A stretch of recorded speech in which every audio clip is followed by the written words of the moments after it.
Installa il solare termico di Termoidraulica Susin. Avrai l'acqua calda sanitaria gratis e contribuisci a tenere pulito l'ambiente. Anticiclone Giuda ancora dominante, tanto sole e qualche rovescio sui rilievi, ma attenzione perché da venerdì è atteso un picco delle temperature e sarà caldo infernale sull'Italia. Vediamo intanto insieme il dettaglio del 20 giugno. Sul Veneto tanto sole e bel tempo quasi ovunque, da evidenziare più nubi con locali temporali pomeridiani sul nord bellunese. Diamo uno sguardo alle temperature, clima molto caldo con massime tra i 29 e i 35 gradi, valori minimi intorno ai 16-20 gradi circa.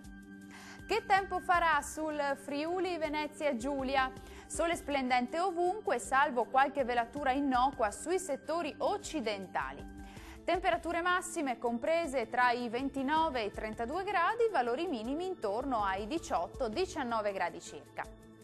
Spostiamoci ora a vedere che tempo farà sul Trentino Alto Adige. Mattinata con sole prevalente salvo poche nubi sparse, peggiora nel pomeriggio con l'arrivo di qualche temporale sulle aree centro-orientali dell'Alto Adige. Temperature massime molto calde tra i 32 e i 37 gradi, minime tra 16 e 17 gradi circa.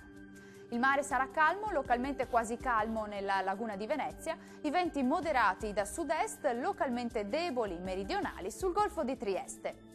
Dal meteo di Antenna 3 per ora è tutto, arrivederci!